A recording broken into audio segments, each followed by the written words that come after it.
If you are in your 30s and serious about guitar, you have to do things differently. You probably don't have 4 hours a day anymore, but you still want to become a world-class player.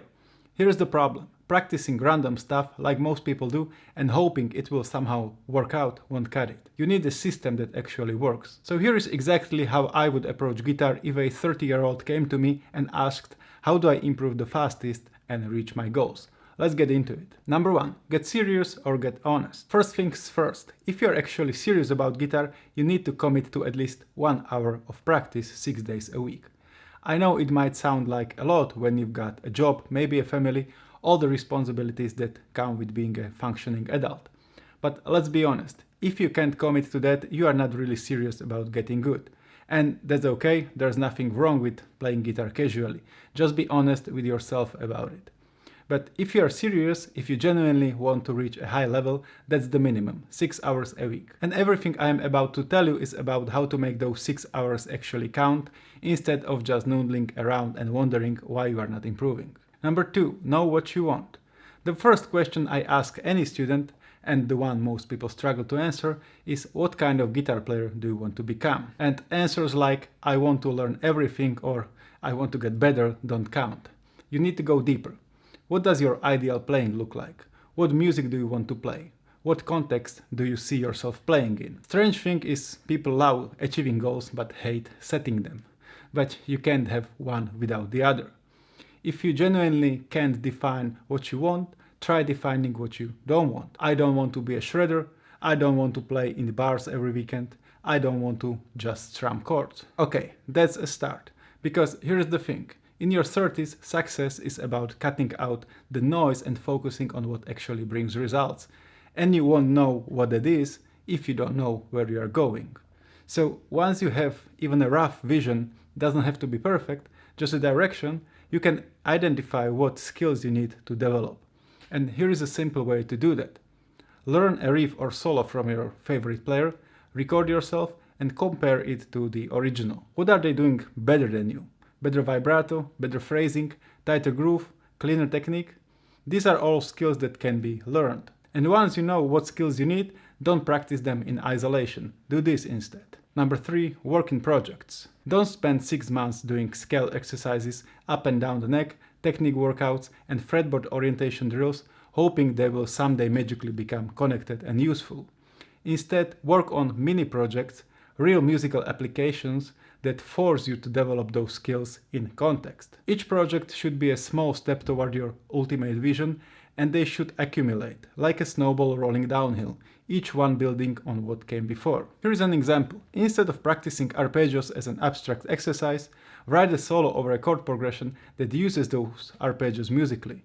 You will learn the arpeggios, you will learn how to use them in a musical context, you will learn composition, and you will improve your technique. 7 birds with 1 stone. So let me tell you a secret. Nobody cares if you can play all the fingerings of a major scale in every position all over the neck. What matters is whether you can make music with it. And for that, you need to understand harmony, melody, phrasing, tone, all the things that actually make great music. So make sure you are practicing all of that with each project, not just the mechanics. Number 4, learn everything by ear. To keep your ideas fresh and keep yourself interested, you need to constantly learn, steal and borrow ideas from your favorite players. That's how all the great players learned. They were all standing on the shoulders of giants. But here is the crucial part. Learn everything by ear. That's the secret sauce. Many aspiring players don't like learning by ear because it slows them down compared to tabs or tutorials. But what they don't realize is that slower doesn't mean worse in this case. Actually, quite the opposite. Slower intake means better long-term retention and less information overload. Learning by ear also works as a natural filter for how much you can absorb in any given session.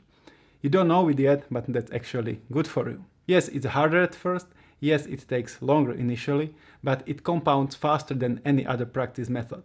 And I genuinely believe there's no substitute for this if you're serious.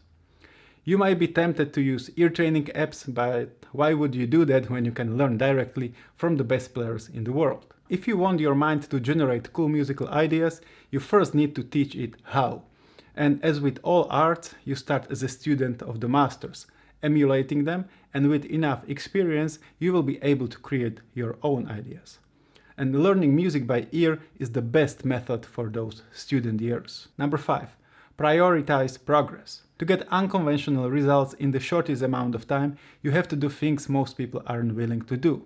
And when it comes to ensuring progress in your practice room, there are basically only 3 options.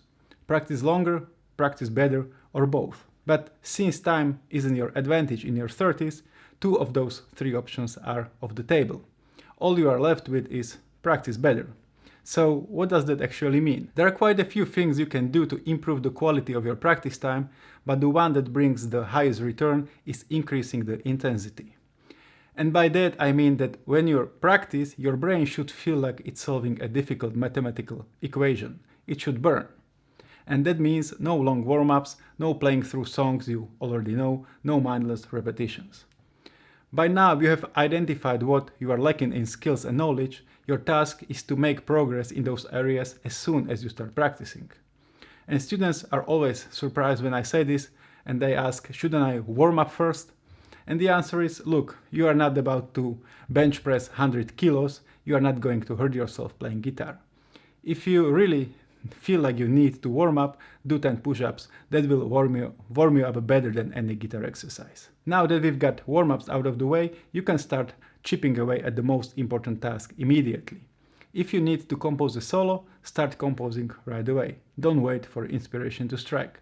If you need to learn a new lick, open your transcribing software and go. If you are working on your groove, turn on the metronome and start. Remember, the priority is to make progress on the most important skills you are trying to develop, not to entertain yourself with stuff you have played thousands of times already. Your main job is to keep pushing boundaries. If you are always comfortable in your practice session, you are not improving fast enough. Simple as that. Number 6. Max your output. Most aspiring players think that getting better is about increasing input, learning more songs, more licks, more theory. But if that was the case, most guitarists would be extraordinary, and they are not. So there must be a catch. The fastest way to improve is actually to max your output, using your skills as much as possible in the real world. And what do I mean by output?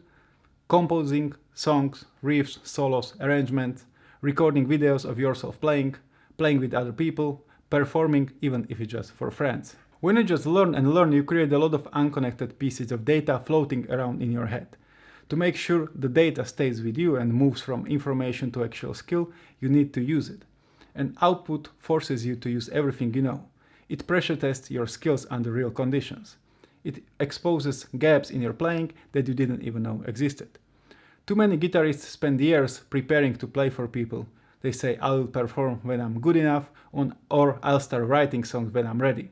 But that's completely backwards. Start creating output now, even if, and especially if, it's rough and imperfect. Each time you do, you will identify exactly what's working and what needs more work. That feedback loop is invaluable for your progress. Every recording, every performance, and every song you write is a snapshot. And over time, these snapshots create the story of your progress. So stop hoarding information and start making music.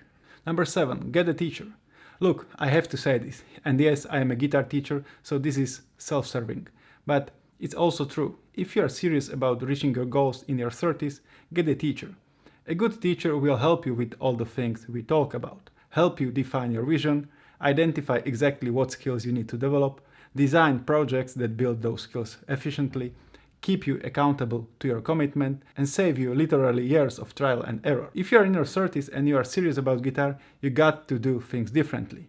Don't waste a year going down the wrong path. Figuring out what to practice, how to practice, when to move on, what resources to use, all of that is unnecessary mental fog that's slowing you down. A good teacher cuts through that fog instantly. Here is what I find fascinating. Aspiring guitarists will spend thousands on gear, but refuse to spend money on the one thing that would guarantee the most progress. They say everything's on YouTube, why would I pay for a teacher? But if you think that random YouTube videos can replace the focused, personalized guidance of someone with years of teaching experience, then we disagree fundamentally about how learning works. And here is the thing about expensive guitars. They don't play themselves. A $5,000 Gibson sounds like a $200 toy in the hands of someone who doesn't know what they are doing. I'm not saying though that you don't buy a good instrument, definitely do, but don't expect that where the magic happens. Spending half that money on a year with a good teacher will make you a better player than any guitar ever could. The choice is yours, my contact info is in the description. So that's how I would approach guitar in your 30s. Cut the bullshit and start working on things that matter. You've got 6 hours a week, make them count. Let me know in the comments how are you going to use them. Thank you for watching, hope you found this video helpful, and I'll see you in the next one.